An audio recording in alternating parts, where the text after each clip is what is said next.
Billions have been lost in scandals. Mothers have died while giving birth in poor medical facilities characterized with no medical supplies. Youth unemployment is at its peak and the education system is alarming. Would you wish for a new Uganda where recruitment is based on merit, not through political patronage? A new Uganda where land and equitable distribution of national resources is secured. A new Uganda where there is justice, respect for human rights, rule of law and democracy. A new Uganda where there is proper governance, equal access to quality public services, especially health and education. A people-centered Uganda where there is a right to social justice. A new Uganda for liberation, servant leadership, social and economic transformation. A new Uganda where there is an end to poverty, zero tolerance for corrupt practices, gender equality and a people-centered government. A new Uganda where the future of our children's children is guaranteed. Then vote Kyagulanyi Ssentamu Robert for President of Uganda 2021-2026. People power. Our power. National Unity Platform everywhere. This message is powered by Echoto, Uganda. Fellow Ugandans, for years since Uganda got her independence, there has been declining levels of democracy and rule of law. Billions have been lost in scandals. Mothers have died while giving birth in poor medical facilities characterized with no medical supplies. Youth unemployment is at its peak and the education system is alarming.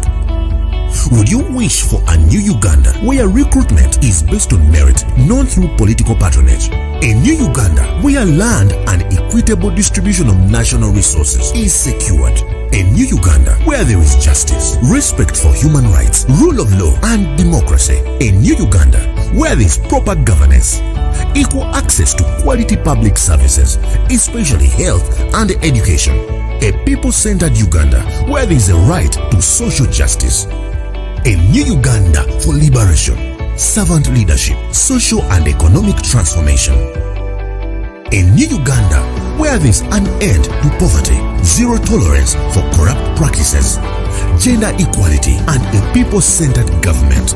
A new Uganda where the future of our children's children is guaranteed. Then vote Kyagulanyi Ssentamu Robert for President of Uganda 2021-2026. People power. Our power. National Unity Platform everywhere. This message is powered by Echoto, Uganda. Hello, mwebale kuyingirawo. Yeah, amanya Ivan Bruce Sendege. Nsanyusa okubalabako nadda okubeera wenate akaseera kano. Okusookera ddala mbakulisa yonna gye mbadde mu campaign trail ya leero. Kibadde bodde kibadde ky'amaanyi. Abannayuganda nate beeyongedde okulaga nti nno enkyukakyuka bagiriko era bagyagala. Era ne Mwami Museveni yeeyongedde okubeera exposed nti abannayuganda bakoowu baagala change. So share this information. I know tuli batono, naye share this information as far as you can. Buli muntu ajja gezaako okusharinga. Zino ze zimu ku nsonga lwaki Mwami Museveni agezaako okutulemesa okukozesa media platforms zino kuba amanyi zimulemesezza, zimuyingirira, amanye ebintu bye twogerako bya bulabe, tubuusa Abannayuganda. Abannayuganda bayize, Abannayuganda bagudde amaaso, tubagudde amaaso. Ensonga lwaki agezaako nnyo okulwanyisa ekintu kino. Kusookera ddala nebaza bonna ababaddeko leero ababadde ba programmers b'olwaleero abakoze programs today. Mwebale nnyo omulimu gwe mukoze. Mwebalire ddala. Naye nange era kannyongerezeko kuno ku toffaali eno. At the moment bingi ebigenda mu maaso mu Uganda. Yeah, hi everybody. Balamusiza nnyo mwenna. Steve Powers, Nash Kasule, Liz Liz, Wamala Hadija, Claire Uganda, Linzam Nangobi, Winfred. Mwebale nnyo kubeerako bannaye. Sisobola kumentioninga amanya gamwe nengamalayo. Okay, let me start. Saagala nnyo kulwa network eyinza okucyankalana mu nkono ekyo gyagenderaawo. Ffenna tulabye ebibadde bigenda mu maaso oba ebigenda mu maaso tubiraba, naye ffe omulimu gwaffe kujja kubaggula amaaso na kubakubira tooki n'okulambulula ensonga eziri mu ggwanga okusobola okuzitegeera obulungi n'okutegeera exactly Uganda wa weeri na kiki ekigenda mu maaso. A lot has been happening in the past kind of a month or 2 months or 3 months. A lot has been happening. There, including human rights violations by UPDF, by Uganda police, by SFC, by most of security forces in Uganda. We've seen a lot. We've seen a lot of people who are murdered, brutalized and murdered. We've seen a lot of arrests, unlawful arrests due to political issues. We've seen a lot of we've seen a lot of people ending up in hospitals, admitted with life-threatening injuries. Even up to now, most of them are crippled, rotting in hospitals. Kakati okusookera ddala ngenda kwogera ku kintu kya reshuffle ezibaddewo, era ngenda kukuba torch okubalaga wa gye tulaga. One thing I'm telling you Ugandans, ekirungi, Museveni is exposed. Museveni is out of options ne mutabani we. Buli ekigenda mu maaso mu Uganda kati Museveni kyakola kyongera mulabisa. Museveni akimanyi very well nti agenda. Museveni knows he doesn't stand a chance. Museveni, he knows he's not going to win these elections. He knows. And Museveni is panicking. Museveni and his team and his family, actually, they are panicking. Because whatever is happening and whatever has been happening, it's Museveni and his family doing everything. Electoral Commission, we've been telling you, tubagambye ebbanga lyonna nti Electoral Commission baagitwala eri mu mikono gya SFC. Akulira SFC fena tumumanyi Muhoozi Kainerugaba. Twabagamba nti Electoral Commission byabakama takyagirina mu buyinza, takyagirinako buyinza. Era tuze tukibagamba all the time nti Muhoozi directly ali involved mu Electoral Commission era yali in charge. Buli kintu kye mulaba byabakama naye byakola is actually in prison. Naye musibe ali ku pistol. Whatever it is. Kuba omuntu a man of his caliber yasoma amateeka, buli kyakola akimanyi nti it's actually gonna end up bad, mostly with him. Nenga it's inevitable nti talina control mu whatever is happening. Mukitegeera. So right now njagala kubagamba nti ffe main target yaffe kalulu. Message yaffe eri emu era ebaddemu ebbanga lyonna kalulu. We've sensitized people for the past 3 years nga twogera ekintu kimu kalulu. Mugende mufune endagamuntu, muregisteringe, tulonde mu bungi. Simple as that. Nothing like plan B, nothing like anteti kati tugenda kukola bwe tuti. Kubaffe tetulinaayo kirowoozo kya kugamba nti akalulu bagenda kabba. Museveni talina kalulu kagenda kubba. That's one thing you have to know, Ugandans. Kanegateko ne Mwami Fazil Mayanja ali mu studio. Mwami Fazil Mayanja naye atwegaseeko. Nsanyusa okulaba Mwami Fazil Mayanja. Kale sebo naye nsanyusa okulaba sebo. Ojidde mu budde. ekintu tubeeke ensonga zetwogerako mangu wano. Sooka obuuze ku batuwuliriza nsooke ngende maaso n'okunnyonnyola mangu pointi yange wano mangu then tulyoke tugikubyeko ebirowoozo n'okwogera ku nsonga ezibaddewo n'ebintu bye tulabye for just the past few days. Sooka omalo okubuuza ku batulaba. Batulaba n'abatuwuliriza mwenna mbalamusiza gyebaleko mwebale kutambula Katonda yebale kubakuuma. Tusabe Katonda program yaffe negende bulungi. Inshallah.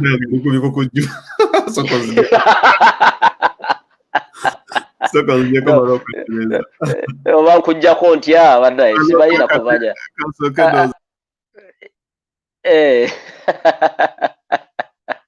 Mami Mayanja kasooke yeetereze saati ebadde ku bikuku eno struggle eno bannange etuwuuba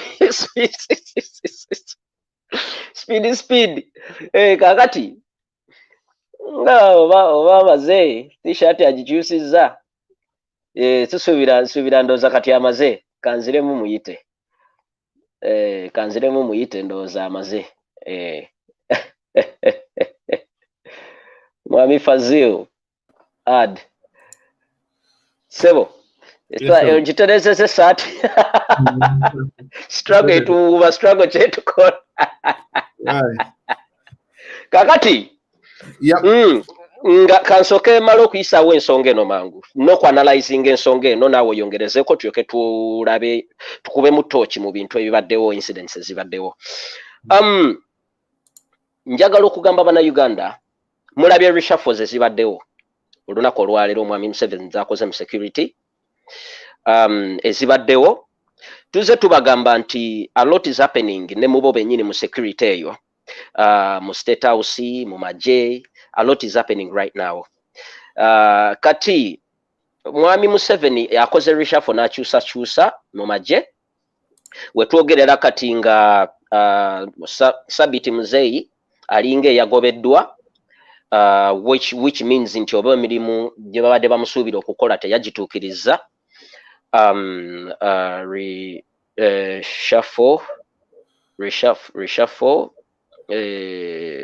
Reshuffle kamala okulaba reshuffle in security. If you need help, Sabiti Muzeeyi bamugyewo ne bamuteeka ku katebe. James Birungi bamusindise Southern Sudan n'aleeta Muhoozi Kainerugaba to replace James Birungi in the SFC. Then the Deputy IGP ababadde Sabiti Muzeeyi baleseewo I think Major General Paul Lokech. Yeah. So those are the changes as per now. So kakati mulaba changes ezo ziriwo. Ekyokusooka mwami Museveni ali mu kupreparingira for what is going to come in the coming month mu elections ne aftermath of elections. Ngera fenna bino tubadde tubisubira omanyi ekintu kiriwo mwami Museveni takimanyi nti guno omulembe mugezi ate twamusoma ekintu kyaba agenda okukola tuba twakitegeera dda ate ne bwakikola tuba tumanyi ensonga lwaki akikoze. Bano bonna abantu bakyusa it's because he's getting prepared for what is going to happen ahead naddala mu elections.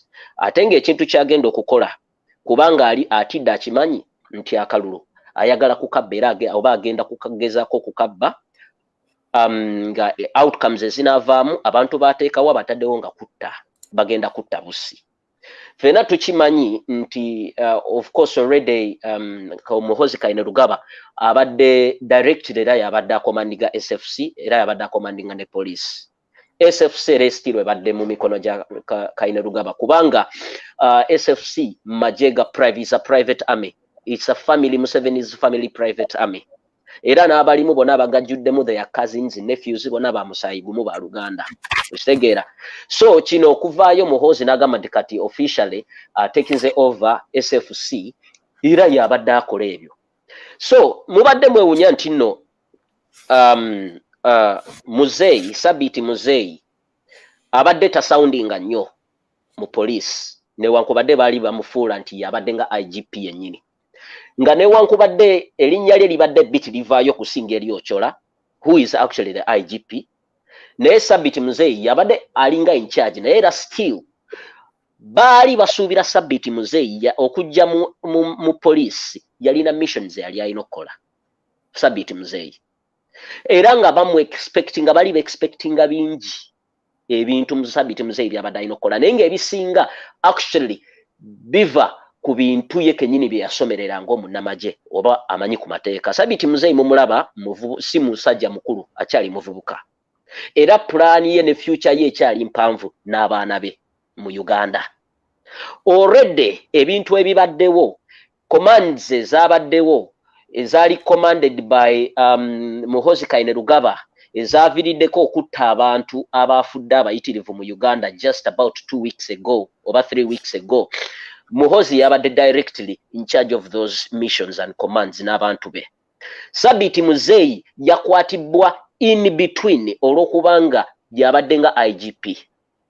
Kati erinnya lya Sabiti Muzeeyi nalyo lyalumye ku sanctions ku list eyabo be bagenda okuvunaana emisango mu ICC ne sanctions. So right now Sabiti Muzeeyi mu meetings babadde nga bakola bana aba security abakyala abantu abasinga obungi mu security ebintu ebimu babiganye nga balaba bigenda baleetera obuzibu. Missions ezimu ze babagambye okukola baziganye ne bagamba nti ffe ebyo tetugenda kubikola.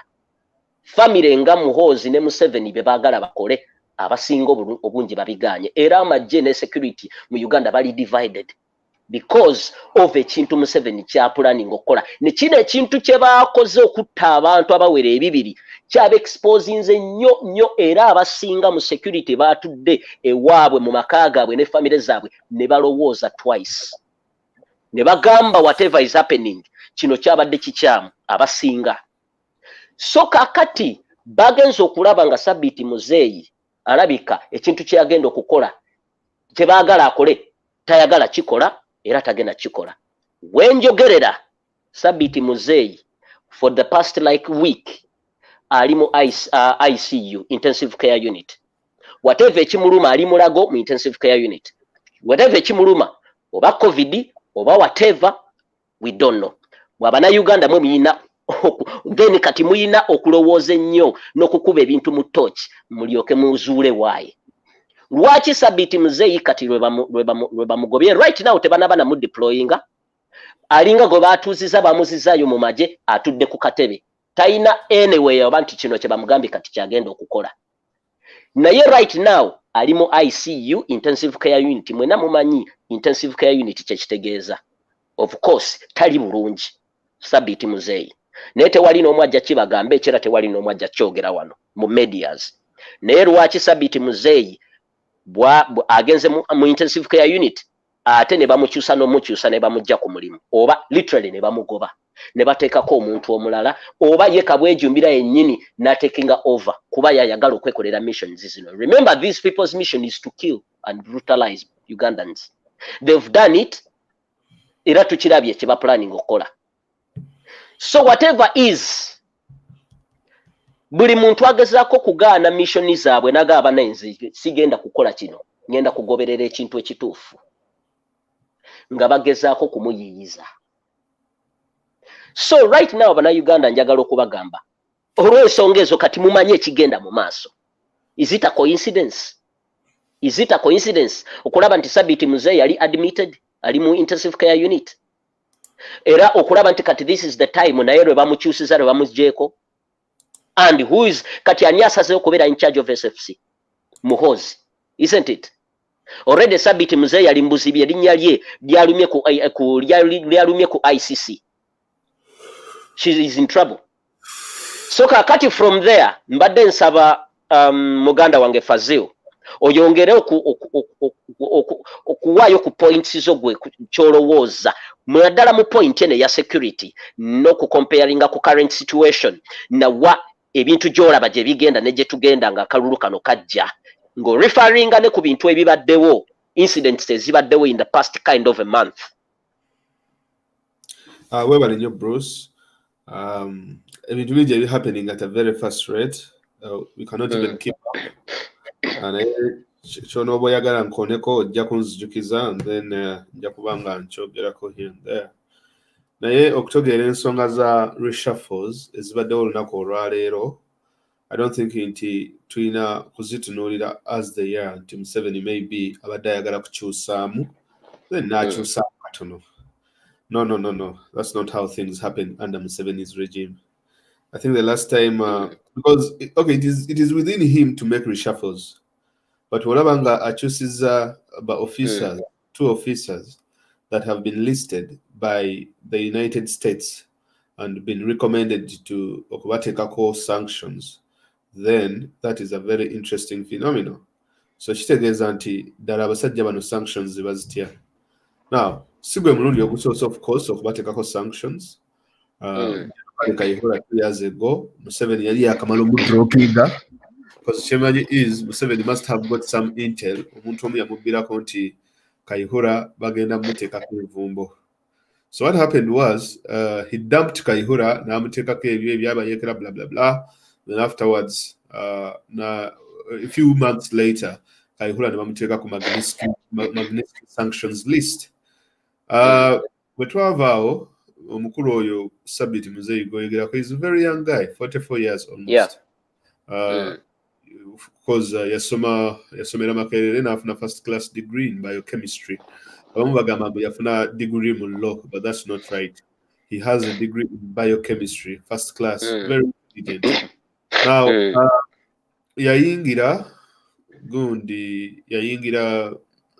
amagye mu 97 ne bamuhoza Kainerugaba, ba James Birungi, Don Nabassa. Of course, this was a group Museveni was creating around his son, planning to see that whenever my son takes over, this should be his right-hand man. And amongst these people were amongst them was Sabiti Muzeyi. Well, Trurina Muzeyi is a very not so outspoken individual, and so forth. But when I was reading about him, most of these SFC officers, top notch, most of them are profiled by the US and all these international powers. Because in the early 2000s,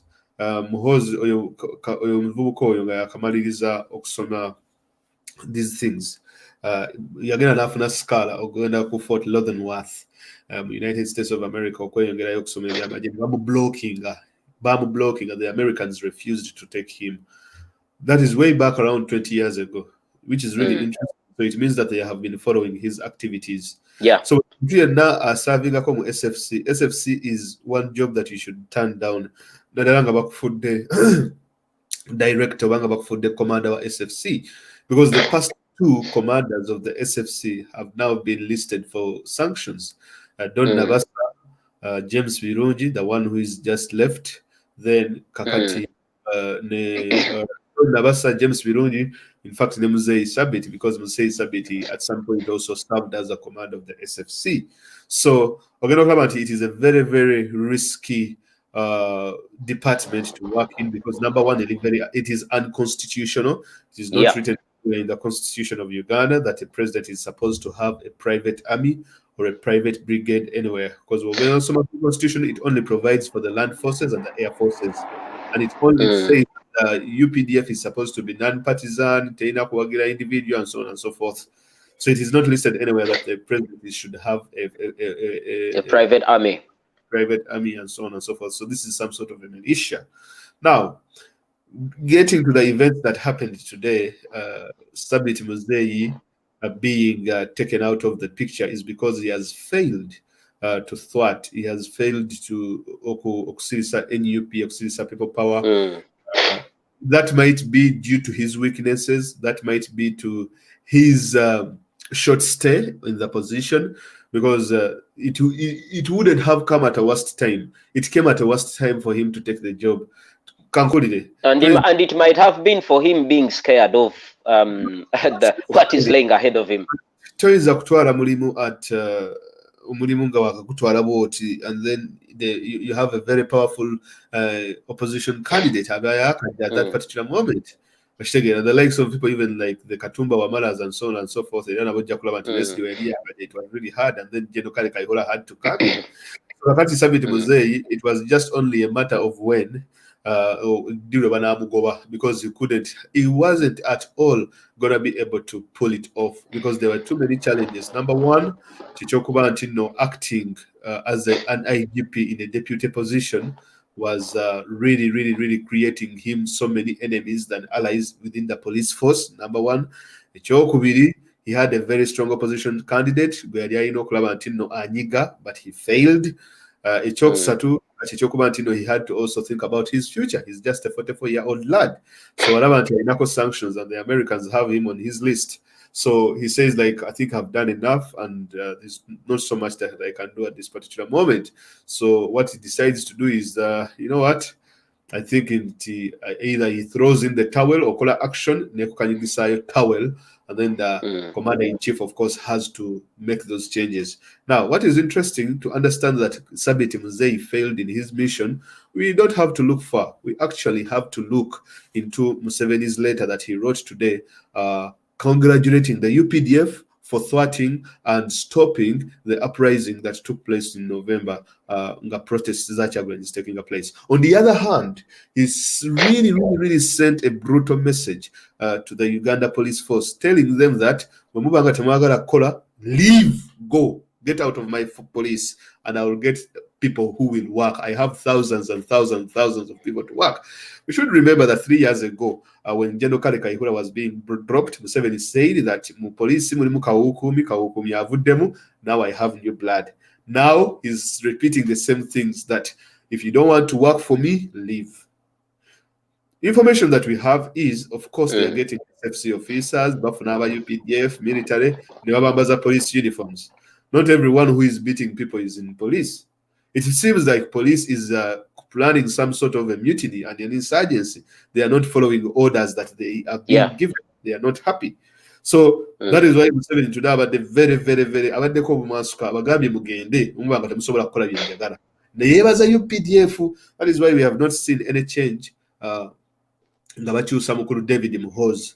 Kujja ku nsonga ya James Birungi. James Birungi is also in the class of the Muhoozi Kainerugabas of 1997, that group that the state that Museveni created to provide security for him, to provide continuity to him, and also to make sure that his family wealth and loot is protected. Now, James Birungi, of course, is listed on the Magnitsky Act. SFC, SFC, then they take up police to make sure that they control the opposition. So, the matter of fact, it was a matter of when he will be fired. That's why he has been fired, because he has become more of a liability to Museveni than an asset. Now, the good thing is, of course, he has brought the son in, and we know the son is not so much intelligent. I would be very scared if I see Mr. Sabiti. I would be very scared if I see Sabiti in a position than if I see Muhoozi in a position, because you can judge the intellect of General Muhoozi Kainerugaba by the tweets he puts out, because what you put out on Twitter, we can use that to judge who you are.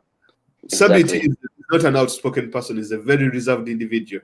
He's Simuana. No, but I'm trying to analyze the entire situation. No, that's the fact. I would be scared of such an individual. Go to how he thinks and so on and so forth. Than bringing me a person like James, or who is that boy, or Muhoozi Kainerugaba. It's not so intelligent. So, as I think that in these reshuffles, in these reshuffles, the government of Museveni as a person, he had to look for either for the worst or the dumbest to come and do his dirty work for him. So everyone turned down the job until Muhoozi presented himself. And trust me, by next year, Muhoozi will be on that sanctions list. Now, the interesting change Jakoze, Yokuleta Paul Lokech is a gentleman. Bagama is one of his most loyal soldiers, just like Peter Eleru and so on and so forth. Now, Paul Lekech is a very interesting guy. Why they brought him is because, of course, we know the IGP comes from the north. Paul Lekech comes from the north. Now, between Sabiti and Okoth-Ochola, there was no cohesion between the two, because, as you understand these dynamics, Sabiti was underlooking Okoth-Ochola, and Okoth-Ochola also wanted to, have some bit of show,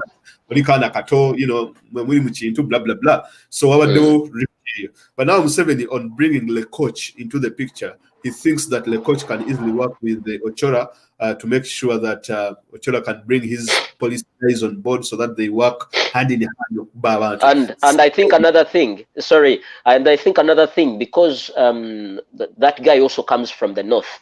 Ate fena tulabye what is happening in the north. Kati, don't you think Museveni era agezaako pulling love back and trust mu bantu abo mu north? Yeah, that's the point I was beginning with. Okay.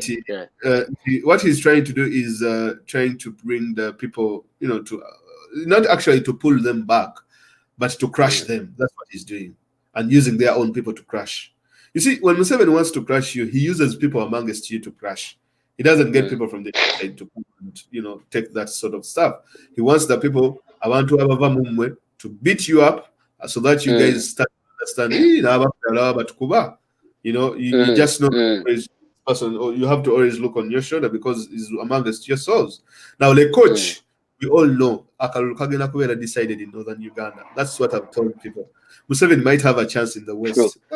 I have no Museveni might have a chance in the west, but in the east, no. Central, no. No, and the north, completely no. Election is going to be. You see, in 1996, we held an election between Paul Kawanga Semogere and Museveni. Museveni won in the central, one in the east, one in the west, but in the north, Semogere won. And by then, the north had been ravaged by war. Bali Murutaro. He was very unpopular because these people saw the UPDF killing some of their own people, and whatever they went through, these people were not given a chance to speak their side. The LRA they have a chance to speak their side. Now, what is happening is interesting because Abana who grew up from the camps, who grew up under this sort of torture, they have now grown up. The stories have been passed on. So now they are really, really, really, really, really looking forward to use this opportunity to vote Museveni out of power, which is very interesting. So Museveni knows that the north is where the vote is going to be decided. That is why you see Bobby Wine has been there for he has given the north more time than any other place as we speak. But of course, other places have also been given time. But so that's why you see now Lekoch coming into the picture. Now, finishing on the point of Lekoch, early this year, that gentleman, early this year, you see, this is what shows how stupid this government is. I'm very sorry to use that. Because you cannot get a person who assaulted a police officer. Early this year, Lekoch in Namugongo, ngakwa agenda. Emoroka zali ngazitambula. That gentleman gobalonze kuba deputy IGP nagezako kuyisa. Number one, he was breaking a traffic law okubanga avamuleniye ayita ku pavement. Ekyokubiri omusirikale wajja n'amugamba ASP Ruth Kobutunji n'amugamba, hey, stop. No wakwadoli wamaje, but stop, you're not supposed to do this. The coach gets out of the car, slaps the police officer, assaults the officer. That is the person they have chosen as the deputy IGP. In this month, you go and look before the Daily Monitor. So that explains what is laying ahead. Outside, he gets the worst and the dumbest to come and do his bidding. 7. Afuna abasiru n'abantu abayina empisa embi, like the people whom you cannot imagine to come and run a police.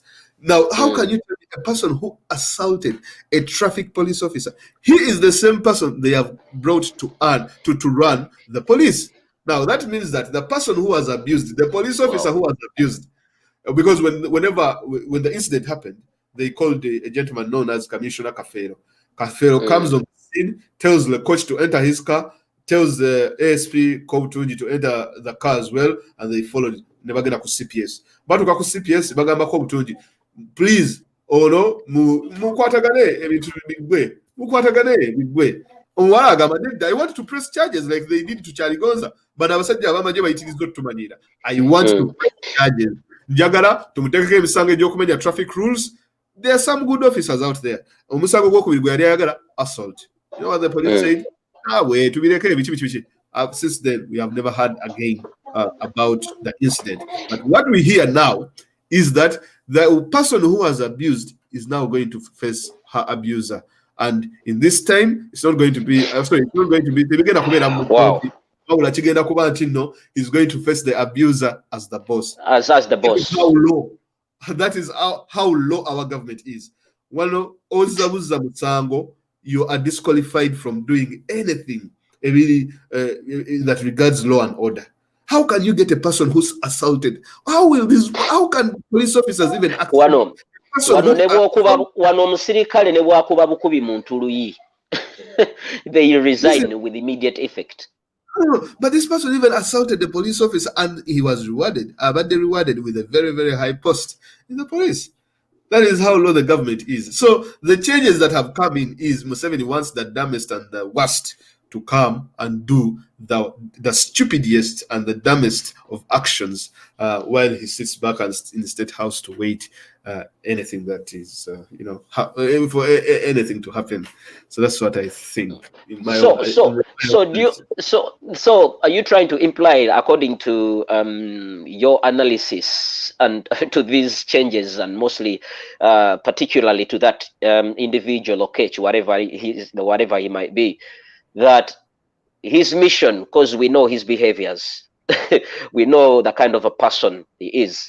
So are you trying to say that probably he's brought in for a mission to brutalize and probably to kill and do all the dirty, because he just follows? Definitely. Not that only, but he's there to brutalize police officers as well. A person who he's going to now that goes back. Hang on. That goes back to the statement Mr. Museveni made in his when he was praising the police, the army, the UPDF earlier, when he was praising the UPDF on what happened when they arrested Honorable Kyagulanyi.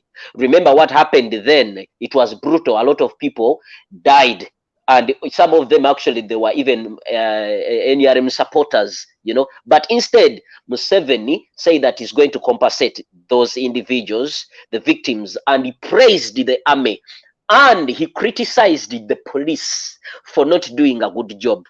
So, are you trying to say right now, tikubaka tikoma kechi, bamutaddewo mu maje mu polisi, era ekigenda kuba mu polisi kugenda kuba kuba miggo na kugoba na kuongera kutugumbula bana Uganda ahead of Chifaro egenda kaba mba police nga naffe no mba civilian bwe kaba muganda wange. That is the truth. But on the other hand, I have good news for you. I know the violence and brutality is going to become worse because Museveni made these changes. He's muntu ali mu sending a signal, but that signal chisinzira how people perceive it. Most people might see the changes and get scared, but some people might see the changes and be happy.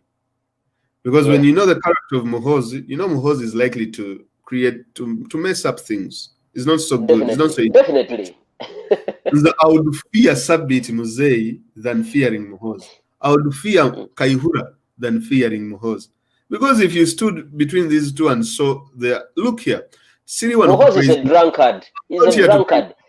But look, he just thinks about something and he does it without thinking about the consequences. Someone at some point, if Kaihura was still here, do you think that because Kaihura was handling ebintu bye ng'olaba nti tasi chipaku they would go and order people to shoot, but he wouldn't order people to go and recklessly shoot like 100 people. Now the UPDF, in fact, James Birungi, he just ordered people to go and massacre. Now, these people, the problem is they do not also, of course, they don't know anything about the law, that most of these things can actually come back and haunt them. And Museveni, whenever he speaks UPDF, Tategeza Maje, no. Of course. Tategeza SFC. Because he thinks that the SFC is covered in the UPDF Act, of which it is not. Because it's not it's illegal. We shall create the SFC. So when he says UPDF, he means SFC. It doesn't mean the real UPDF, our real army.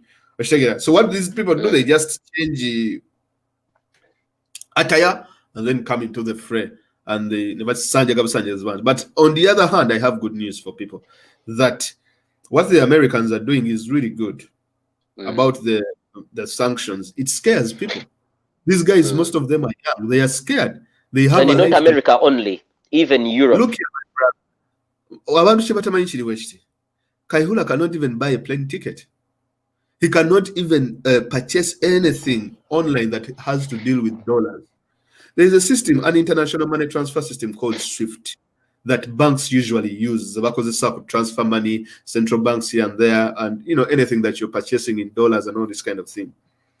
To Sobola causes a system where whenever you transfer almost 10,000 US dollars, yeah, you get the identity of the person, you get flagged if at all you have sanctions on you. Those are the FCC financial control, blah, blah, blah things, where they go even after your properties. You can't deal with any American company, even if it is working in Uganda. So these people now, because some of the people like Muzei, Sabit, and others, because they went to school, they know what it means to have sanctions on you. It is not something easy. So kakati kulekanga ezo sanctions wozibulira chitatta ajja kugamba ebikisibitegeera mumuziteekako ngani ne yeerabira James waliwo omusajja bamuyita James Okuneni ayali mu lutalo lwa Northern Uganda baamukwata yali muyeekera wa ARRA Ogwen yali mulekera wa ARRA. He never even thought in his lifetime that he would be put on a plane and taken to Amsterdam. But the first time he boarded the plane, he was going to Amsterdam to answer for war crimes. James Ongwen, I think he was Ongwen, something like that. Whenever you commit crimes, there is a day you will be brought outside. That day, you will actually be coming to answer for crimes that you committed that amount to mass murder and so on and so forth. So the good news is, for as long as we keep shouting, for as long as we keep the social media and it is still lighting up, we are still secure. These people will be afraid. That is why they are trying to curtail as much as they can information from spreading outside the boundaries of Uganda, because it makes it hard for them to commit these crimes and to commit these sorts of murders and things of that sort. So kakati kyotegeeza nti reshuffle eno on the other hand Museveni yawulidde busungu olwa ebintu ebyakolebwa nti byayongera mulabisa bulabisa nagamba nti kati nono kamugyewo. Look here, Museveni made the worst mistake to go and kill over 100 people. Echeka says no, there were no cameras. We saw the pictures, but pictures very taking off phones. Again, another 100 people. Just this. Ate with this, abantu abasinga bali mu malwaliro bakyali balamu, and they can testify. They narrate, they testify of what exactly happened. No, that's you see, this thing that he did. You see, we haven't even talked about Bobby Wine, but what Bobby Wine is doing is something very, very, very intelligent. People are not seeing. The Kalulu has already been delegitimized. Yeah. Omulamuzi agamba munna Kalulu kano kabadde free and fair, kabadde legitimate. Even if he's on gunpoint, oyo omulamuzi, he might never practice law anywhere else in the world. Their reputations are lying. Just Abakama, CEO wenkomeredde, there is a Supreme Court. Over Court of Appeal, which to appeal. The case has happened there. So if you come out and say, okay, no, this is the hardest election for the judges, for the Electoral Commission, for the Uganda Police, for the UPDF, above all for President Museveni. He said in 2016 that by 2020 there will be no opposition, and he was right about it. But he never anticipated that a new opposition would rise by 2020 that would force him to okutulaga ebintu byasoma, okutulaga amanya g'amatuufu, agenda kutulaga n'abakyala baabe ebbali, everything. If he has any, tuyinza n'okubalabako. He never anticipated that. He has because but what we are in, Museveni's plans of 2026, he has now had to rethink. Now I have to get those plans and bring them back to 2020. suffice to say, Jogolanti Muhoz has not been dropped as the presidential advisor on security. Amuleseyo. But then namugamba soko jewano kuchobwa SFC also kutereza kuba teri mulala ayagala kitwala naye nayo kyewa presidential advisor nakyo kisigaze. So what they are planning is simple. Nziba akalulu 2020 bwemala okukabba okozesa SFC ojjo wambe nti muzeeyi akaddiye, or there might even be underlying health conditions. There might be underlying health conditions with Muzeeyi Museveni. We never know. People are dying these days like a wuka. So you never know what is happening. The doctors might have told the president that you don't have long left. You know this very well, Ivan, you're a nurse, you're a doctor. But so you don't have long left. I just lost my mother-in-law. And 6 months ago, the doctors told us you have cancer. Exactly. There's not so much time left, so do something about it.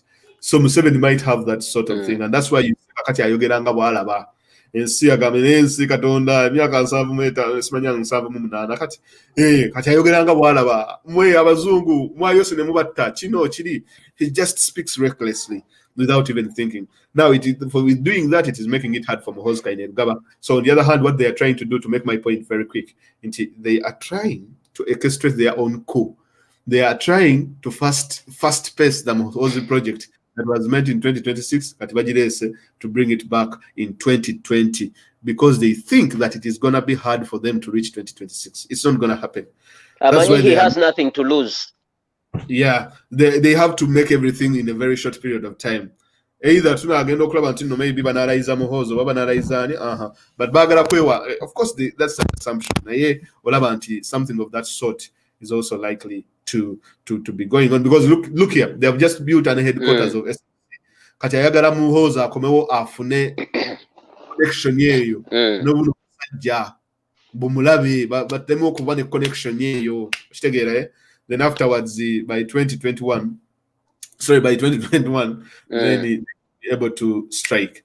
But as we're talking about all this to Yogera, but we have not brought Bobi Wine in the picture. But of course, all this is working. Naetolowoza anti Bobi Wine and NUP is not working. Because what these ones are doing is a completely stupid strategy. Because for them, they are thinking violence. So what is your take? What is your take on this? Which one?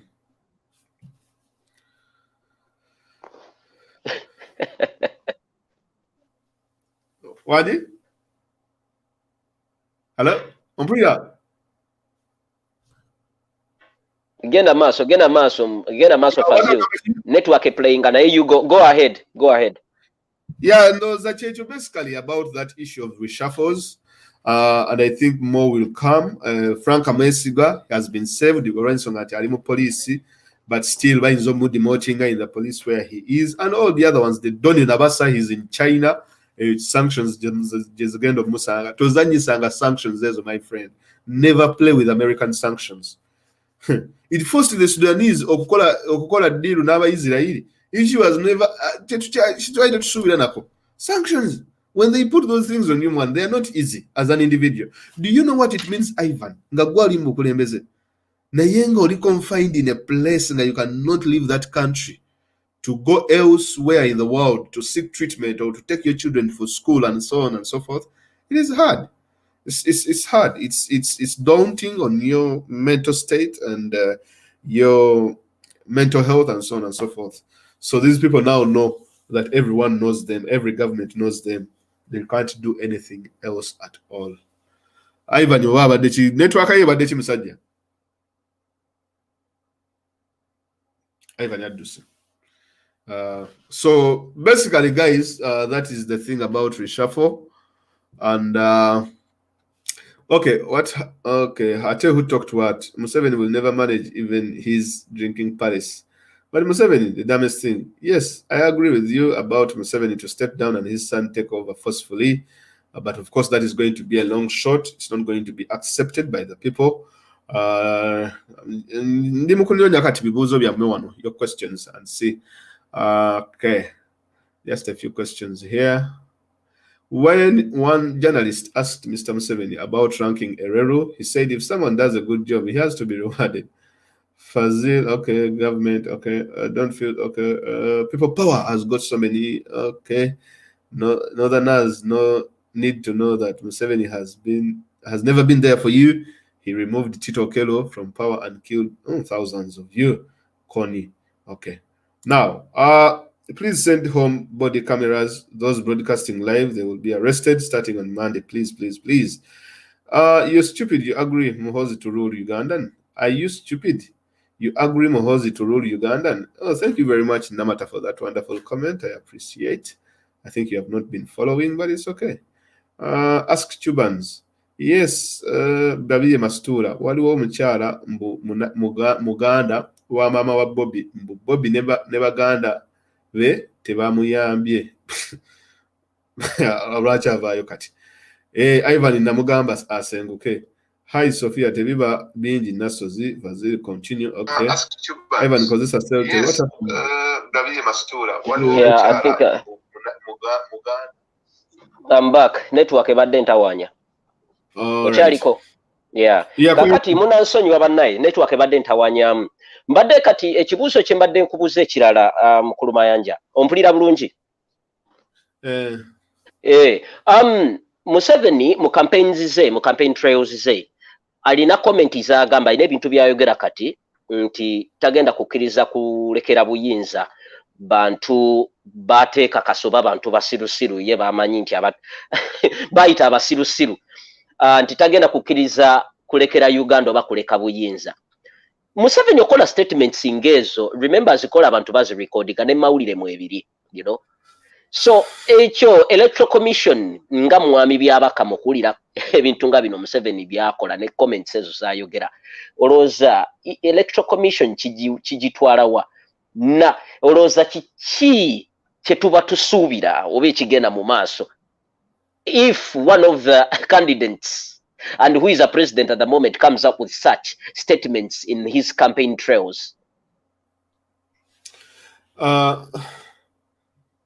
Look, that is not new with Museveni. That is his behavior. At times he wants to be funny, of course, which of course is not funny because he used the ngayakajambu kulemeze yalinga akozesa humor, okubuzabuza abazungu n'ababbako sente blah blah blah. But now because of what is happening, he is very very anti-Western. He's always saying those foreigners, and of course the Americans are also not happy about what he's saying about them because he's alleging things that are not true. So most of those words are they are the list of things that Museveni holding against. It's the same thing that he said today, that UPDF did a good job and Uganda police is crap. That is what he has been paid by the dictator. I look for the nearest border. That's very true. That's absolutely true. So literally Sabiti Muzeyi bwaba mugezi nga ine ngiri gyasobola okudduka mu Uganda yandidduseyo budduse. Yes. Yeah. Otherwise, he's going to be under duress, whatever he does. And actually, Museveni chagenda okola is, wabako inako leverage, he will either redeploy you clandestinely in Wansi, or baja redeploying openly, so that you get like a Wesigira Daren zero, so that you can always osigara on his mercy, like because the entire world has regurgitated you entire and see neku. So where will you go? So you have to look at Museveni as your savior. On the other hand, so so what's your take? What's your take? Now, putting all that aside, I know this Patricia and some other bloggers or programmers bakonye ku issue eno. Ekyokusoka issue ka video kana kabadde akagoyinze viral ku uncut bamayinja bana ba NRM members abakuba campaign abadde jinja nga bali maaso ga Rebecca Kadaga n'abalala baani nga banywa enjaga in front of cameras n'okurelatinga ku kintu ku kintu abantu ba NRM kye bakola okuba ebifaananyi bya Bobi Wine ng'anywa enjaga ne babisaasanya everywhere all over Kampala, even ku electoral commission kwennyini ku kikomera. Naye today then ne tulaba ate bammemba ba NRM bennyini mbu bali mu ghetto ate nga banywa enjaga ku kamera mu maaso ga poliisi, mu maaso ga Kadaga, mu maaso g'aba n'abantu. Man. Ivan, look here. Ivan, this is the issue. These people want us to talk about them, which is fine. Yeah. Most of these things are intended. In fact, we're going to change. Yeah. But, I'm going to look at the entire music industry, what has happened this week, starting with the Nigerian guy, because that is a very, very interesting thing, because that's where it all comes from. I was watching Omare and Thames. In regards to what you have asked, you know, of course, these are things that these people do. Because my India knew. I think there was sickle cell. With all due respect to people who have the, you know, sickle cell, but this Kagai is, you know, smoking in Lujuda and so on and so forth. But these are things that they do purposely to make us talk about them. Nigeria and Uganda. Because most people never understood that situation. Because let's go now on it. Okay, so it's interesting what we saw. Nigerian musician Omare, Thames, and the other one, okubanga babakutte ne babasiba ne babatwala mu komera, and the whole world is seeing. Ne babipublicizing. Ekyo kintu kibi nnyo. It might lead to diplomatic tensions between a state and another state. Ensino zitaddamu kwogeraganya for decades and decades. Never take anything like that okubanga chili unserious. Because all of the government here, in terms of diplomacy, in terms of foreign policy, is one of the worst. It is the worst. Our country is for sale. That is the truth. That is why you see, when Ugandans got stuck in China, no one cared, no one gave a bother. They cannot their own. Just because they don't value Ugandan lives doesn't have value at all. Do not play with some countries. Do not play with Nigeria. Nigeria is the biggest economy in Africa. It is the most populous economy in Africa. Do not play with Nigeria, especially when you have a dictator and Ghanaian popular. You arrested.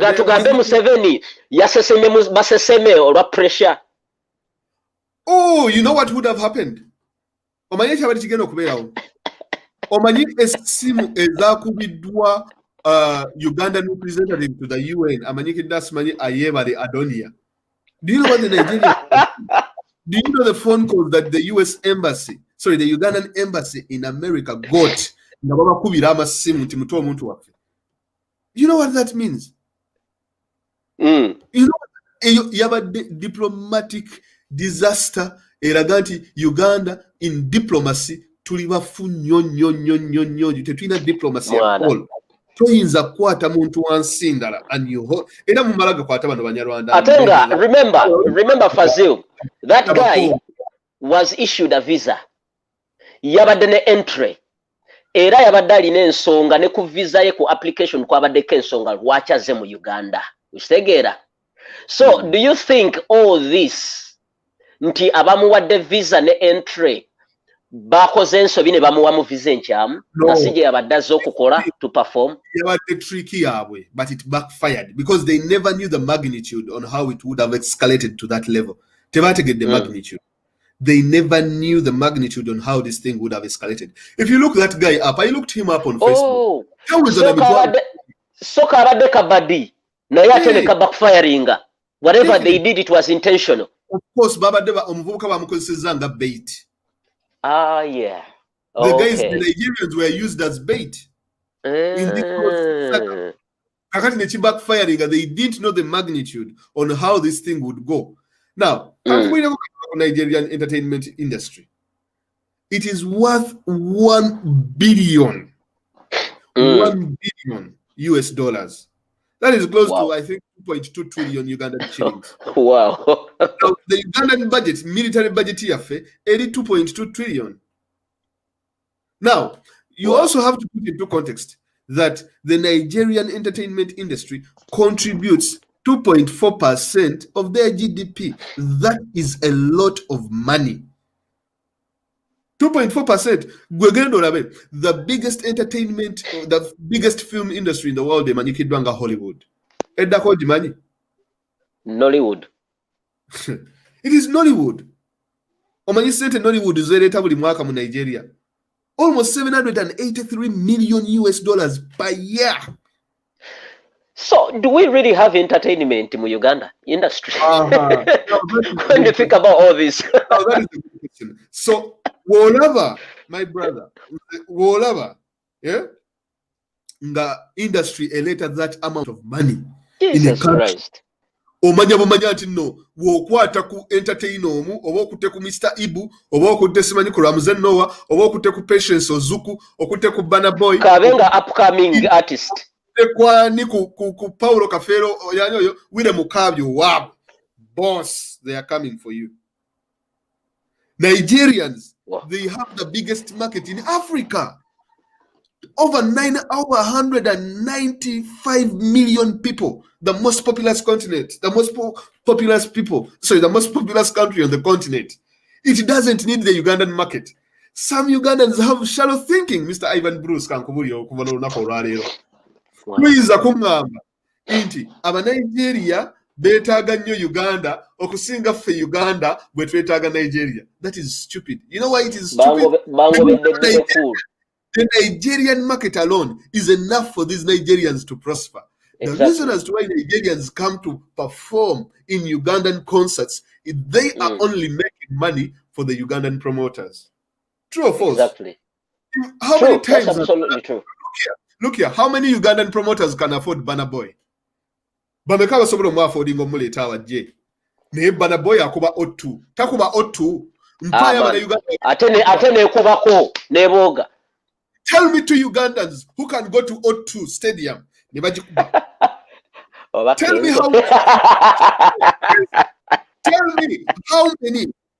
me how many international music studios like the Universal Music Group, UMG, that have opened studios in Uganda. Universal Music Group. Tewali wona artist nomu gwe bali basayinize mu Uganda. Yekwata Drake, yekwata abantu nga ba nyabo. Davido. The international musicians, Universal Music Group in our offices in Nigeria. What is Uganda? No, this is the fact. This is the truth. This is the truth, man. But what I want to tell you is, whenever a government does not respect talent, it does not protect its entertainment industry, this is what is bound to happen. Chojakulaba artist, ajagenda in a Nigerian embassy, bamufubutu emisinde vano genda ngaka myu ngabo bakoze bebe kulu bamugobye ku embassy nga balinga bagobe ekyonzira. People did not look here, my friend. Aba Nigeria balina ebintu bingi nnyo ebibawula. Even the Boko Haram, even the Boko Haram are there, but balina insecurities, but do not tamper with entertainment. Their entertainment industry, the music, the film. They know the value. They know the value of it. It is something that employs the film industry alone employs over 1 million Nigerians, to the extent that Nigeria got some of its movies listed on Netflix. Netflix signed a deal with some Nigerian companies to list movies. Boinayo film industry, boinayo film BS Uganda. Eziri ku Netflix. Mpoze no bajita batya 27 guns. Kalinga kagundi ka music video kagundi. Anyway, to make things easier. Of Nigeria yavumye ffe Muganda wa inalabye ebivumo. Mbu Uganda flaga yaffe elimu enkoko, elimu ekanyonyi enkoko. I was looking at this thing. Jesus Christ. Nigeria, but is so passionate about their industry. Their industry is so successful. And how do they wear all the power? You know what happened to Cindy? Cindy against Avumo Mvubu County, whatever. He's an idiot. Now, let me tell you one thing. Nigeria by is the one of the... Gundi, social media, some of her social media accounts were taken down, by the way. And the thing is this, there are lots of Nigerians who work in Facebook, who work in Twitter. Yeah. Hey, come on. No one about you, I want to have West Africa, maybe single Kusamba Premier League. Maybe single Kusamba Serie A.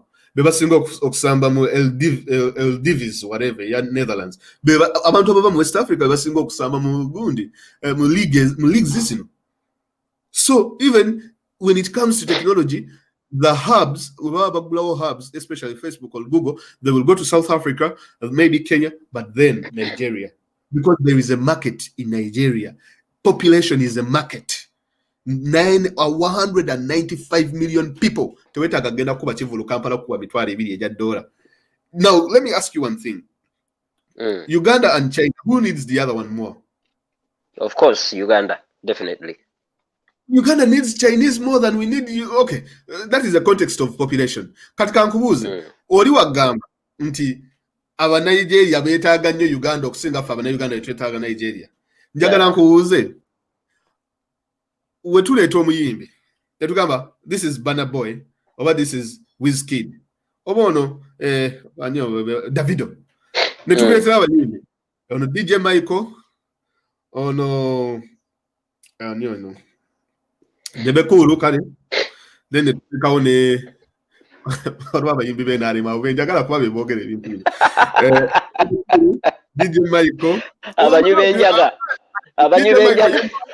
DJ Michael njagala nnyo muposti we ayina byayogera ennaku zino ebinsanyusa DJ Michael kamujjeko Debekulu abayimbi benalema sikyabajjukira nnaku mutwe mayinja the likes of mayinja DJ Michael omunyi wenjaga ani omulala agoyinza oteekako owaye ne fulufiga nti naye muyimbi ne big eye batuwadde ne big eye kakati olina big eye olina bebe mayinja on this hand olina Davido olina Bana olina ne Wizkid toli muyimbi naye we bakubuuza ne tuba presenting nga bonna ne tulaga ne waka gwe bakoze ne bagamba twagala otoleko group gy'onookola nayo collab. My brother ani gweokola tubeere fair anti tugambye aba Nigeria beetaaga nnyo Uganda okusinga Uganda we yeetaaga ennyo aba Nigeria abayimbi. Twagala olondeko group emu gy'ogenda okukola nayo collab, naye nga mu kulondaako olina okuteeka in your sense group eyo onookola nayo collab egenda kumakinga international Africa wise as well as international wise. Bro, ogenda kulondako group ki? Tata ekyo kirabwa ne muzibe ekyo kirabwa ne muzibe tata. So kakati ku nsonga eyo nga njagala giwunzika is that people should understand inti Nigeria they take their entertainment serious. Era walabye how Twitter erupted. Just social media which atandikidde amasimu ne bagakuba. They are very coordinated. Okutte ku muyimbi, okutte ku industry. Coming. Nyo. So wano muyimbi kasaba mukwatako Kyagulanyi bonna basitukiramu kuvuma kukuba bamukube oyo nzamumanyi oyo Kyagulanyi mufu bichi Kyagulanyi That is what we do to our fellow musicians. Bo mukwata kuwaabwe obanga akotte ku industry yonna oba muyimbi oba muzanyi wa film. That's what happens. So tukyaliwo ku nsonga eyo tetunaba tukyaliwo njagala mu bintu bino njagala twogere ne ku party ya Bobi Wine ku this same point kubanga twakirabye ate kyate honorable Kyagulanyi oba Bobi Wine ate yatutewo butwazi credit mu kintu kino ekyabaddewo kuba all this oba kabadde kabadinga NRM bakakoze for their reason ne backfiring ate in the end fataba NUP ne Bobi Wine fe twalidawo akabonero kuba Bobi Wine yagenze n'atwalayo lawyers okuwolereza omuvubuka then we tulaba Bebe Kulu nga yingiramu nti ate agendayo ku embassy ate ne bamufubutulayo ne bamusindikira mbwa ne zimugobayo. Kati wano in the end. Manyi lwaki Kyagulanyi ali waali? Ekisooka patience. Ekyokubiri tamala gakola bintu nga talowoozezza. Ekyokusatu Kyagulanyi ye muntu essaawa ya leero. If anything happens in the country, baba baagala okumanya opinion ye. Yeah.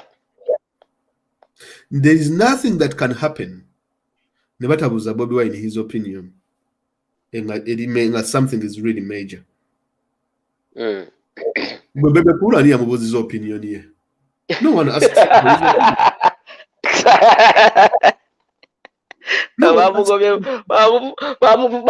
Bamusindikidde embwa bamugobye nga kyonziira.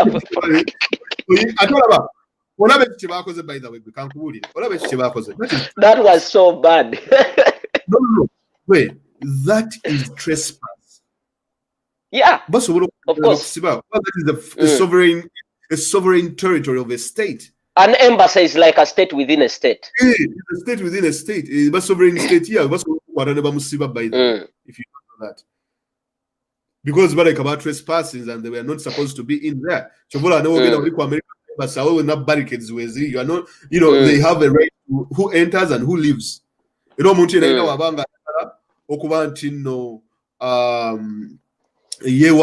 government, blah blah blah. They go to the embassy.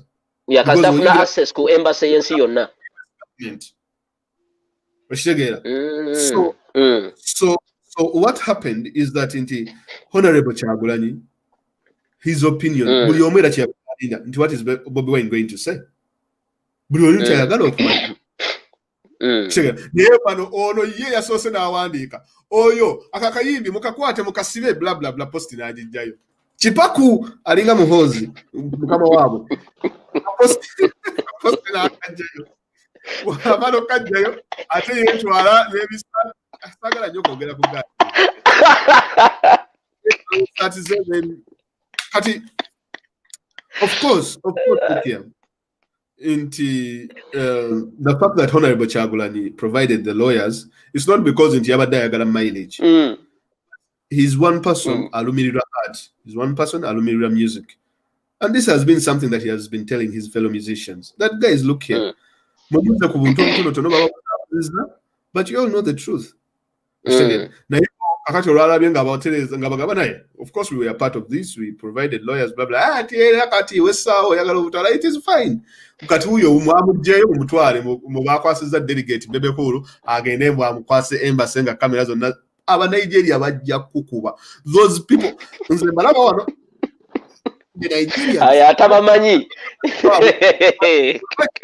foreign land. Those people are so close. They're like too easy. They work together when they're in foreign land. Don't joke with Nigerians. Bino Uganda bye tujja wano buli omu n'ayagala okuba nti yayagala okulaga nti yalinawo. Nigerians, they help each other. Ate Fazilu kyegendereze buli department even in this country erinamu aba Nigeria. Genda mu immigrations wano home office ba Nigeria bajuddemu. Genda mu police gye bali. Genda mu buli department y'enseno abasawo ba doctors baki aba Nigeria gye bali in every sector. Those people, they help each other. Baswala bo bennyini okulaba munnaabwe nga abona. Don't joke with them. Kyagulanyi bana bawanzeeko eddusu. Naye bano basindi baali. Ye babadde performing. Teri agenda ku performing internationally. No one. And going back to the point, Nigerians need Uganda more than Uganda needs Nigeria. Genda ku KIU olabe. Abaana abasinga nakolera ka KIU. Abaana abasinga abasomera ku KIU bava Nigeria, by the way. For those of you who don't know. Meaning that these people are bringing revenue into the country. Now, if you touch one of them, they can easily boycott that. Take all that money out. Because they come, they live there, they pay school fees, they use services and so on and so forth. Education has been some sort of an export. Then afterwards they go back. Kakati mbulira ani yeetaaga munne. Abantu bali babiri n'okuwooza. GDP Uganda kali just 20 billion. I think Ugandan shilling 20 billion US dollars. GDP ya Nigeria eri over 600 billion. Jesus Christ. It is a very big economy, the second largest economy in Africa. Kwegamba Nigeria esobola otusasulira ebbanja Uganda lyerina erigenda okugitwalira emyaka 10 mu maaso just mu lunaku lumu. Agambye nti myaka era naye batumanyidde era tukozesa bintu nga bino. Twalibadde tugaa katuveeyo tulwanirira ensi yaffe naye ng'otandikirawa. Where do you start from? You cannot. If the government is it cannot even tesobola kukungaanya abantu 10 genda girwanira lutalo. Ndalabye ekyabadde ku Twitter muganda wange. Ekyabadde ku Twitter. Uganda yamanyikiddwa all over the world mu bintu bya entertainment for a very bad reason. Bakoze bubi nnyo temuyinza kwata munnaffe ne mumuteekako empingu ng'ayabye enkoko. Kyabadde kibi. Wakirabye nga kibi. Ate kyabadde na musango by the way. Era that actually those people are going to sue Uganda government. They are going to sue Uganda government. That's their next step. You put handcuffs on their I mean, oyinza otya okuteeka handcuffs on their artists. Really? Bino bye bakuba bakamiliyoni simanyi nga bali e Tanzania simanyi biki. Mubiveeko byammwe mubikola wano Uganda. But the truth of the matter is, the Nigerians, their industry is way ahead. It is the best industry on the continent. They have the largest population, meaning that they have the biggest market. So you cannot come out and say no batwetaga. So kakati oli yagambye muvere tusobola nagenda waabe kuba bivulu. Banange oyina luyimba kiro osobola okugenda okubira Nigeria. Bagambye mbwe nyimba z'aba artists be Uganda tezisala border. No wonder why their music don't go beyond Uganda borders. The other thing that they don't know is that when the Nigerians come to perform, Baba always was not performing in Uganda. Baba was performing in the Nigerian community in Uganda. Of course. And look here. Nakulambulako. Baba was nakulambulako. Thank you. And Chino Koebuza, does Uganda have the monopoly of Uganda? Well, they have other areas like they can go to Tanzania, they can go to Kenya, they can go to South Africa. And these are big economies where people can pay almost £200 to come and watch these people. Kakati je Uganda je musasula $10 pound ya abiri VIP pound ya abiri mitwalo 10 pound ya abiri ne bakuba ecupa ya soda n'omuchomo gw'embizi and then you come out. So that is your VIP. No, but sure, that is the VIP.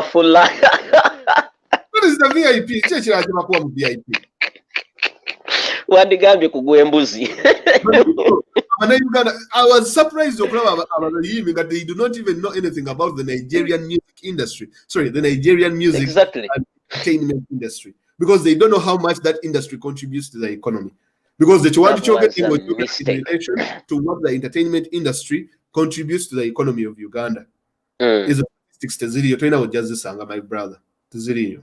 It's not possible. Katifazil, what do you think was the motive of this stunt?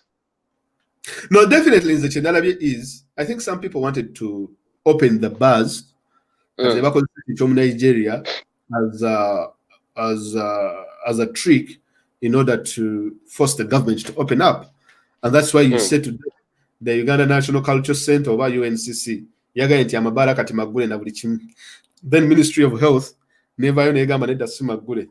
so you see there is some sort of uncoordinated information, and you see that someone who is fighting for the bars and musicians to open up, and that person is very powerful within the government. Yeah. But on the other hand, is someone who is blocking from these things from happening, and is also.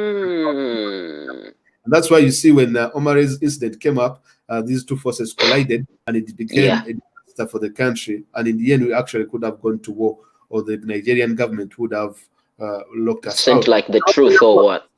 Now, if you think the diplomatic tensions, look here, Ivan. Diplomatic tensions, things are very small. It might either be just 1 meter into a border dispute.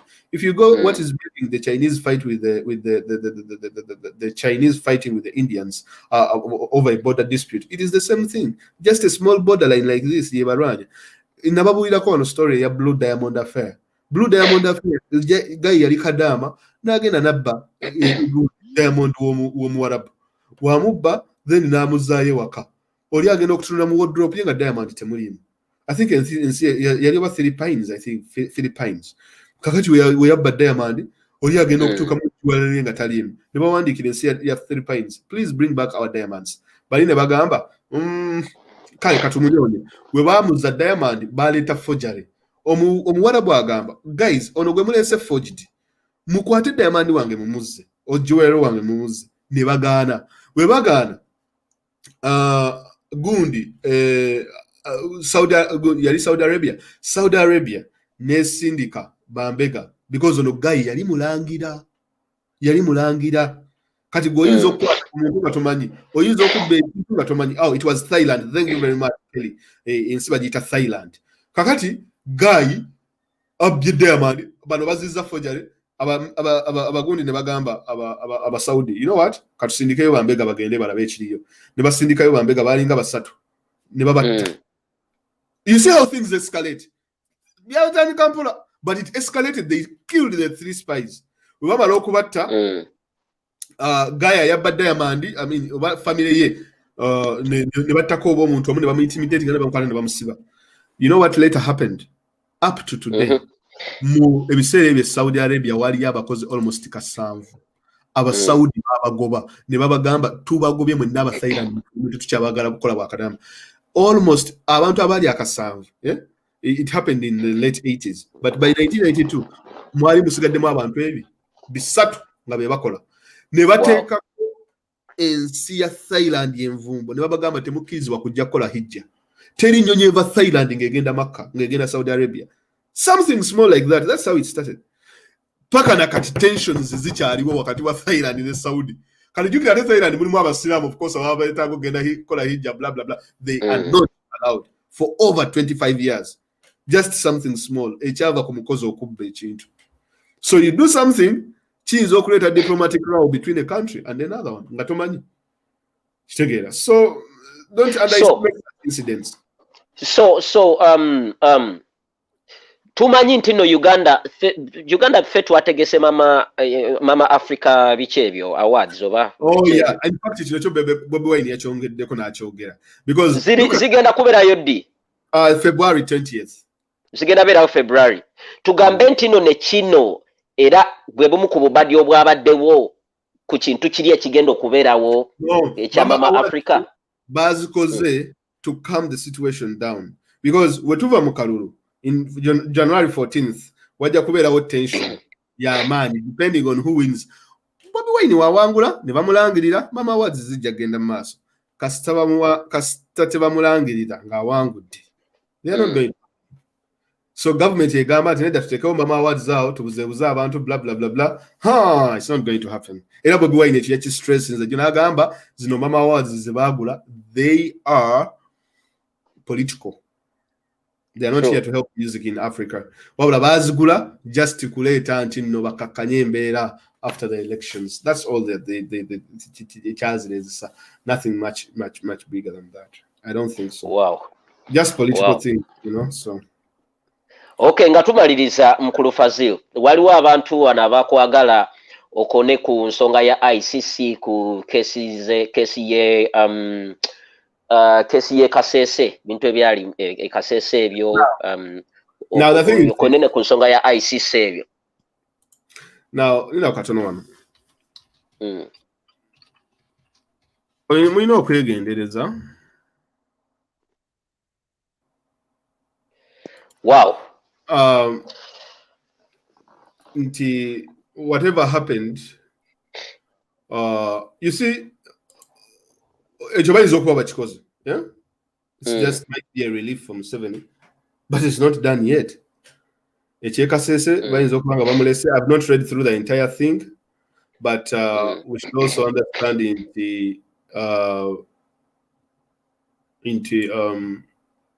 Museveni is not only charged for only those crimes. Of course, there are massacres, there's Zag and Amaso in northern Uganda, and lots of other massacres. And maybe these things have not been put to light. And maybe the ICC might be tricking Museveni to leave power. You know what, we have let you off. So, I don't know peacefully. Toina Musango going up answering. Kastamala what? At the far 90s, Bashiri again na tundu ekyabaddugavu ekyamanyikiddwa nga Dafa ne balwana olutalo olwo n'abajanjaweed janjaweeds ne bagenda ne batta abantu abaddugavu mu bitundu ebyo ebyeddafa that conflict wamala obatta ye n'alowooza nti ensi yali erabira n'alowooza n'atambula nadde eno nadde eri. He thought the people had forgotten. Right now emisango gy'eddafa are some of the reasons as to why Bashir is needed in the ICC. Museveni himself told about they have let him. He knows he cannot trust them. No over my ICC, they will still take you there. Boys, look here. No over my ICC, they will. He is not off. Trust me.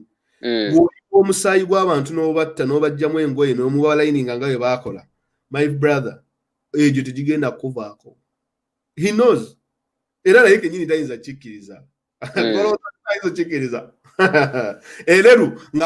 still has to answer for those particular crimes.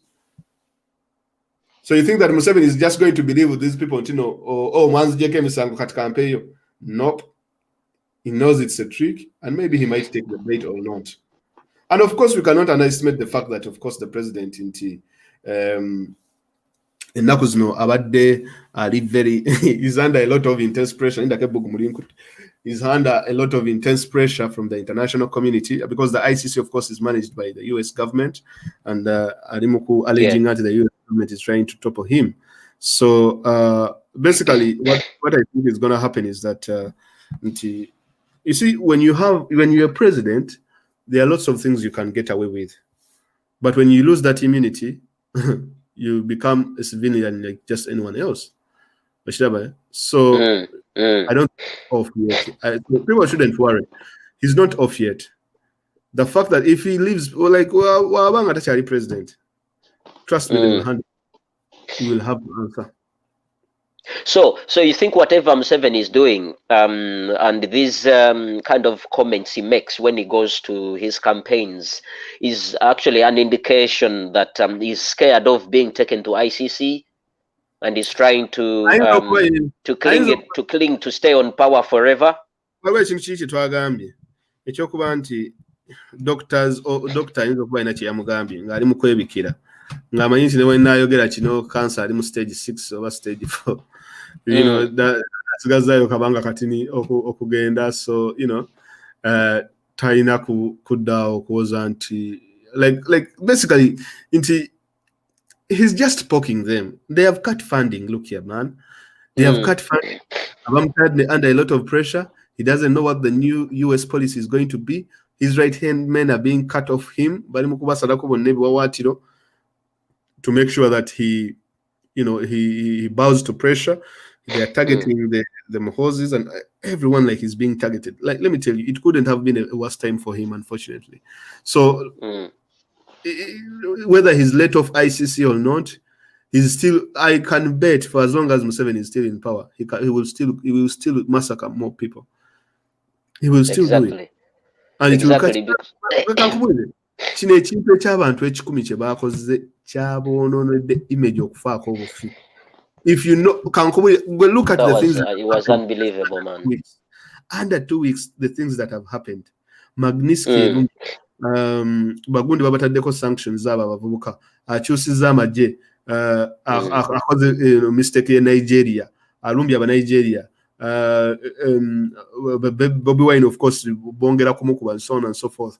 I mean, I'm so sorry that we have even spent this whole show speaking about Museveni, but this shows that really the guy he has weakened so much, really much. So which is good on our side. We just have to keep pushing because at least we have managed to take the international community away from him, and now we have cut off his funding because already we have delegitimized the election of 2021. Depending on the outcomes, nti toyinza kuvayo gamba nti akabadde free and fair nga candidate bamukiriza kuba rally bamukiriza kuba campaign omukinyiza ossa abantu 10 international observers obagobye ba journalists obagobye both local and international bonna obagobye, so tekisoboka kubanga kikolebwa. Plus nsonga gye njagala okwogerako in 5 minutes nga sinagenda ya YouTube and Google. Actually But then yeah, what's your take on that issue? Okay, yeah, Facebook, ne Google, ne YouTube. Now, issue mbadde nji following because the government of Uganda eyogera ebintu nga bisatu mu bbaluwa yaayo. Ekisooka egamba nti these people were inciting violence. Ekyokubiri egamba nti they were displaying gruesome images. Nga tulaga abantu nga bafa, abantu nga babatomera, blah blah blah. Ekyokusatu egamba we are not registered. Now, abamu ku bannamateeka who have been looking into the case, the likes of Nicholas Opio, have said that because Nicholas Opio yali musangwa TVO versus Facebook Island, okubanga ba revealing a face ya TVO, nokubanga they unpublish his face, his page, his identity. What happened was the government, the Facebook Island refused to comply with those requests by Fred Muwema. Mumusango go Fred Muwema versus TVO. So nebagugoba nekugana. Now the problem here is one, because even the US government is facing the same thing. Because if you say that you want to register people for them to run a YouTube channel or to run a Facebook page, then these people are becoming broadcasters. They are becoming Baba Fuse TV and radio. So if we become enterprises or broadcasters, it means we have to follow the rules of the media council, media UCC, and so on and so forth. To license. That's why if you get that license, because you have to be regulated. Now, every YouTube channel should get a license. So how many YouTube channels will get? Because there are over 1,000 YouTube channels. Then Facebook, everyone who is doing Facebook Lives should get a license. How many people are doing Facebook Lives? It means that everyone who has a Facebook account, you don't know when they will do a Facebook Live. So it means all those people have to register, which is Soboka. So they don't know where to draw the line. These people basically, because what Google does is this: it has its own policies, terms and conditions over community policies and so on and so forth. Now, oyinza okubanga tomenye etteeka lya Google, but ng'omenye etteeka ly'ensi. N'amateeka g'ensi ganjawulo in different parts of the world. I'm not a lawyer, but I'm getting this from my own perspective. So, wobanga tomenye etteeka lya Google, because Google doesn't require Bruce to have a YouTube channel that you have to be registered in your country to have a YouTube channel. So that is up to the government to make sure that these YouTube channels register. It is not up to Google, because it's not in its policies that the person to have a channel or about the person to have a Facebook page, he has to register. Public, then you become a laughing stock to the people. I mean, a laughing stock in the world. Because what Museveni is trying to do is he has controlled TV, radio, and everything, but he has failed to control social media. And the only option he has left with is to concoct lies. You know what? Bibi no babadde bakola. Now, webabanga bagamba nti no, because bagambye nti fa abaweereza ku mikutu kuno tujubisa, twogera nnyo, tuli biased, ebintu byetwogera ebimu tebiriyo, tusudiya nnyo. That's gwe omusango gwe bavunaana abantu. Which is interesting. Inciting violence, blah, blah, blah. But it is interesting that the government talks about bias, and yet the channels they reported, all of them, they are supporting a particular candidate. Meaning that even in their reporting, they were actually biased. Because Tony Zakungama, Bobby Wayne Wakawe Wachikola, Abenare Mutebachikola. I chose Tony Zakugamba, no. Musango ebipapuro bitute ku US embassy nga wawa babadde bakayingira embassy webati we babadde bafuluma nga babagamba nti why ebipapuro mu bidesi nayo tweet yafe mugisomye mbajana abantu mubakuye igo stand with the journalists and freedom of speech and expression. These channels are not going to be removed because the information is not even detailed. Toniza gamba ati ono ayina abagizi bangi mu muggalebo obono yalaze ebifaananyi by'abantu abakuba amasasi. Okay, yabiraze naye nga abakuba amasasi bo tebabalaga. Is it true or is it false? They incited violence. Okay, they incited violence. Now, who contributed to that violence? Nti baba no mugende mu balumbe mubatte ng'akyogera. But then he has violated YouTube policies. They did not violate any YouTube policies. YouTube teri woko enacting amateka ga UCC because amateka ga UCC is not the law. Or just No. to take a UCC when they take any other government organization. That is why they were told to go to court. I read through some of the by the way. There is that form that you fill in as a country and tell YouTube to take this down, take this email down, take this and this. But everything has to be done through a court order.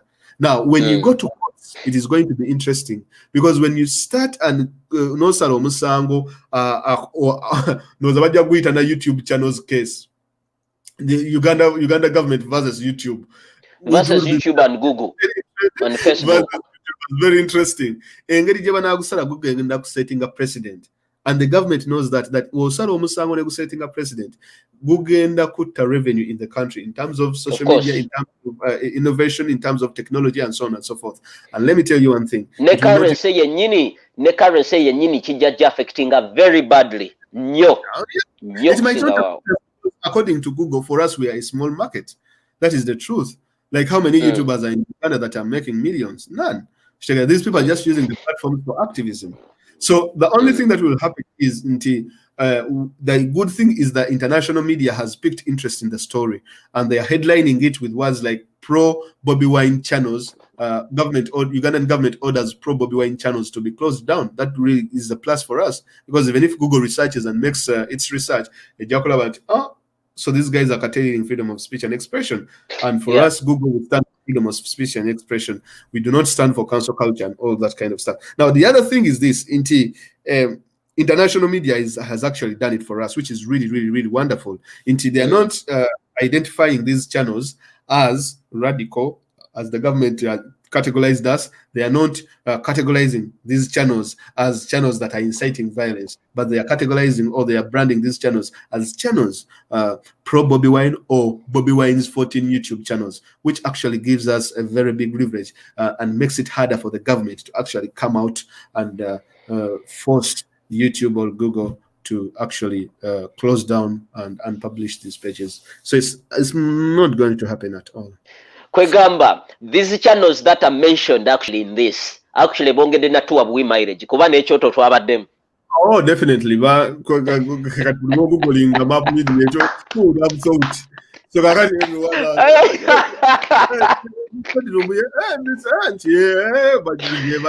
so that goes to the other comment, to the statement our next president said that Museveni is actually going to make the most expensive campaign for me for NUP. So did he actually mean these are some of the things he meant? Because Museveni's people are actually using money. Oh, this is money. Buli chintu kyebakola akozesa sente to do it. Yep. So is that should that look here, my friend. In fact, Museveni is running Bobby Wine's campaign financially. Baka kati going kubuza bamekaba NRM bawadde sente across okuwagira NRM. Naye bamekaba bazuwa okuva mu people power okudda mu NRM. Bamekaba NRM candidates bebaguze. That is all finance. Okimanyi tinti baba oguze dala bagenda kuwagira. You have no exactly. Unless if you're buying people to the polls. But these people, we all know what is happening. Exactly. We all know what is happening. These people, that is why what you see is buying off MPs, and which is a very expensive campaign. People power. It's very expensive.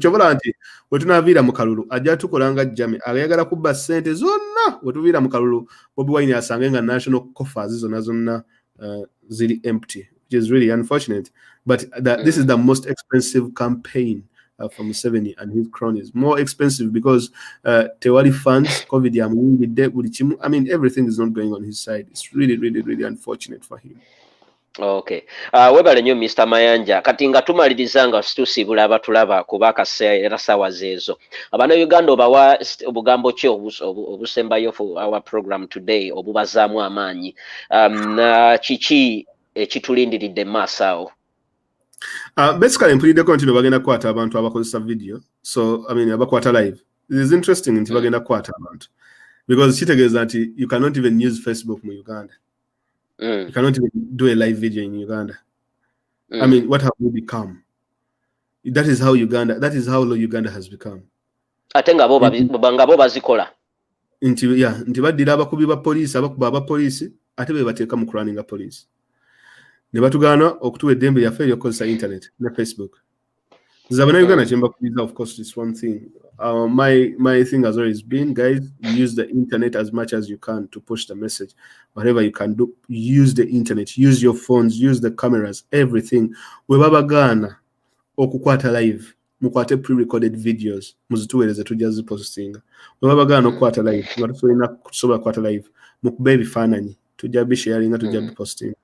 Because even a picture as well can also help, goes a long way in terms of evidence. But the video is the best. When mom sobola kukwata videos, muzikwate. You don't need to do a live video. Obanga tosobodde. Don't push it. Call a pre-recorded video. Call a pre-recorded. And when you make those pre-recorded videos, they will actually go a long way and they can always be used as evidence. So exactly. Ground, everything goes well for you guys. Namwe abali ku social media namwe ebintu bibagendere bulungi. Naffe ffenna abaweereza ebintu bitugendere bulungi. Exactly. Okay. Kati nange nga mbasiibula we bali nnyo mukulu Fazil nanga aka message jemba sembyayo eri nti tukimanyi ffenna nti security yokka gye tulina ye ya cameras ezo ze mulaba ezo. Era yensonga lwaki mulaba nti Museveni atadde sente mpitirivu nnyo mu kintu kino ekya okugjawo freedom ey'okukwata live video coverages zino kubanga Evo emu exposinze nnyo ne tiimu ye ebintu bye bakoze Abannayuganda kuba buli kimu kiri ku kamera, buli Munnayuganda is a journalist. So Bannayuganda mwenna mbakubiriza video zammwe n'amasimu mugakozese. Keep on doing the same.